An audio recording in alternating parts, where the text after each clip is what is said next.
Welcome to part 3 of our Powerful series.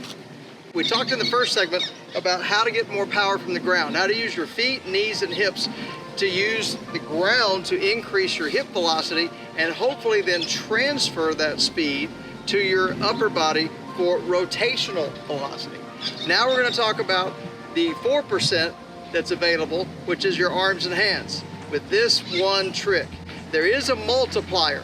Whatever speed you have in your feet, knees, hips, and trunk can be multiplied by your trail arm.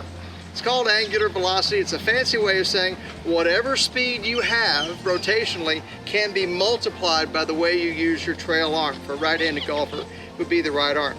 So there's a couple of things you want to do in your swing that Mindy's going to talk about how to gain some strength and familiarity with to help you with your angular velocity. The first is what we call ramp up. So once the hands get to about chest high in the backswing, the ability of the golfer to literally lift his arms up above the collarbones this way is one way to get some space so that you have the opportunity from there to accelerate. You see this in Bubba Watson's swing.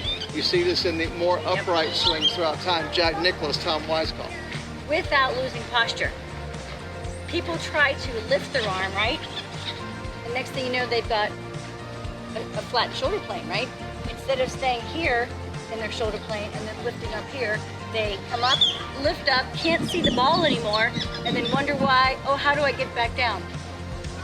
Over the top. That is a disaster. That is a disaster. And I see it all the time too. So you want to be able to have this arm lift without necessarily changing the tilt in your shoulders this way. And Mindy's right. What I see on the practice tee all the time is, I'm going to hit it further. And now you've got a world of problems and compensations in the downswing that you do not want to be dealing with. One thing that I see is we have such rounded posture, 99.9% of us, and the one who doesn't somehow fakes it during the test. But what I like to do with my clients is have them hold a club out like this, come 90 degrees right here, lift this up, drop it back, and see if they can hang this at 90 degrees, just like that. For one thing, I'm looking at how the wrist works. I'm watching this drop back, and we can see if there's 90 degrees right there. Then can they reach across, whoop, and pull this up? Now it's a little complicated, isn't it? Here, here, drop it back. Take a look at yourself in the mirror when you do this. See if you can pull it back more than 90 degrees. If you can, you're gonna be able to lift this up in your swing versus if you can't, you're gonna try whatever you can to finish that backswing. Would you say that's correct? It is, and one of the things I do before any golf shot I hit is a lot of this and a lot of this. Before I even hit a chip shot, I'm doing a lot of this just to warm the shoulder up, because you say, oh, well, that doesn't look like golf. But if I get into my golf posture, it looks very much like golf. Even though if I stand up, it's back this way. When I get into my golf posture at the end of the backswing, you can see where the arm is. That arm lift is one of the things that you need to do ahead of time to give yourself the opportunity to be able to have acceleration. You see this in Matthew Wolf's swing, for those of you who follow the young guns. Matthew Wolf, 21 years old, almost won the US Open, and you see a very unorthodox looking backswing, but a tremendous amount of right arm lift. And so that's a very good thing for you to try to do if you want to increase your power. Then, what you do with that arm lift is really important. So many of the players that I work with, Mindy, I see them, they get into an okay location up here, and immediately the arm goes away from them. Now, this isn't really about your wrist action. We're going to talk about that a little bit later. This is really more about what your trail arm is doing. What you want to have happen is once you have the arm lift here, is you want to increase the bend in your right arm. So if I go to full wrist cock right here, that doesn't look very good, but if I bend my right arm, you can see how that increases my lag. And decrease this angle right here. That's what we're looking at. Then slide over here a second.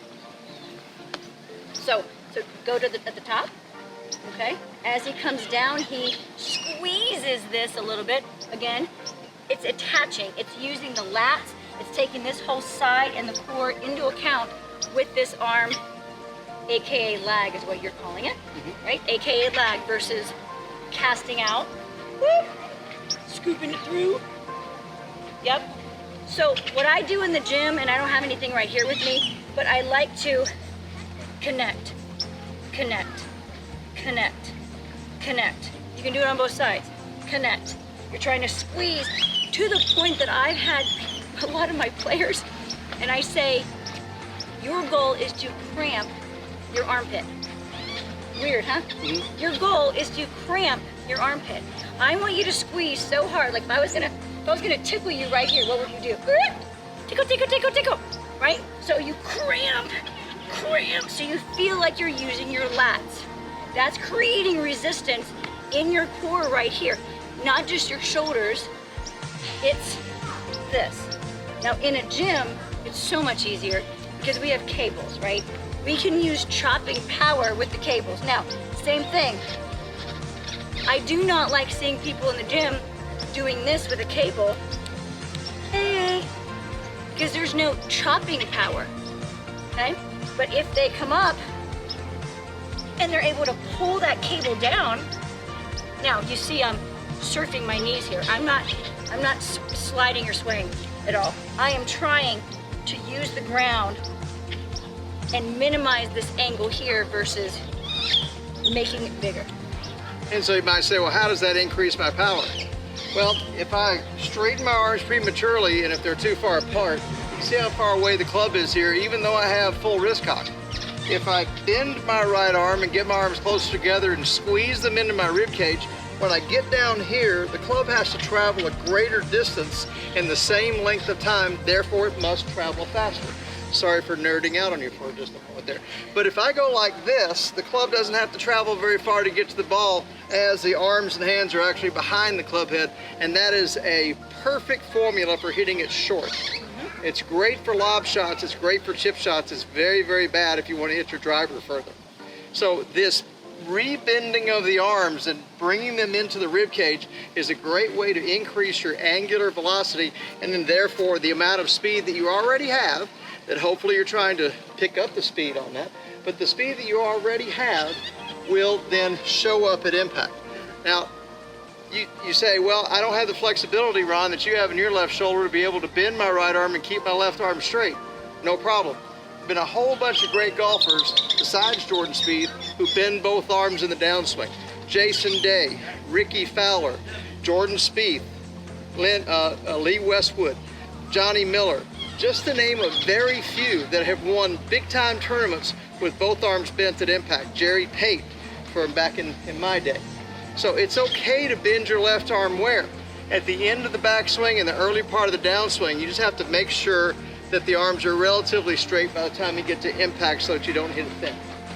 And really what we're looking for is sequencing. I've heard you talk about sequencing, kinematic sequence. To the point that but the best example you've ever used, and we don't have it right here, is the crack of the whip. Like snapping a towel. So Correct. show me where you don't snap the towel with that. Well, if I was going to, let's just say that I have Bob here, and Bob has been speaking badly about Mindi, and I'm offended by that. And so with Mindi here, I'm going to punish Bob, and I whip a towel around this way. Which way would be better to hit Bob? Like this? Or boom, like that? Well, obviously the second one would induce more speed. As a matter of fact, if you do it hard enough, the tip end of the whip will crack and make a sound that means that it's moving faster than the speed of sound, and it makes a little pop. But your hand doesn't move that fast. That's a great example of the transfer of energy and of angular and rotational velocity working together to increase the speed. So in golf, it would be my hand on the towel would be my body, the middle section would be my arms, the tip end would be the club. And so as the body accelerates and then slows down and decelerates, it transfers energy to the other side. And that's how you can get the most power with the least amount of effort. I work, again, with a lot of my players with the little radar. It's all relative. But a lot of them, I just say, try to hear the whip. And they may do whatever they can, jump out of their shoes, use their core. But if they don't have the lag, we don't hear it. ahead, show off. So Show off for us. Yeah, I think I went this morning and got 4 alignment sticks, and it was $7.49. I strongly recommend you go and get an alignment stick, and that you use that to try to judge how fast you're swinging. This is great training for your speed. You take the alignment stick, and if you listen to this sound, you hear it's a very low octave. And then if I add a little bit of speed, you hear the octave go up. And then if I add a lot more speed, then you can hear the speed, the octave of the sound go up. You want to try to listen for that sound to be as high a pitch as you possibly can. Right. And then as soon as it levels off or decreases, so as soon as I hear, that's when I want to stop. Retired. Retired. It doesn't work. Doesn't work. So we want to make sure that you have that high-pitched sound. 7 or 8 swings is about the max I've ever seen anybody be able to make the sound go up. Once they reach that peak, it'll fluctuate a little bit up here, but generally speaking, you're not getting a benefit for speed at that point. So can you sacrifice 7 or 10 swings a day with an alignment stick to hit it further in November? That's a good deal. Or upside down club. Just pick up the club upside down, right? And if you don't want to go out and buy something. And then for those of you who are, into a little bit more challenge, we actually have heavy, light, and middle-sized training aids like this that you can use. And there's a whole protocol that our buddy Jason Glass put together, and a protocol that Mindi has put together for you to increase your speed using those fancy, heavy and light gamer clubs. Yep. Speed stick training, swing speed training. So, and it doesn't just come from the legs. It doesn't just come from the torso. It doesn't just come from the arms, but it comes from the lag. Feet, knees, hips, trunk, arms, lag, and then club. That's the secret to it right there. And that ball will go miles.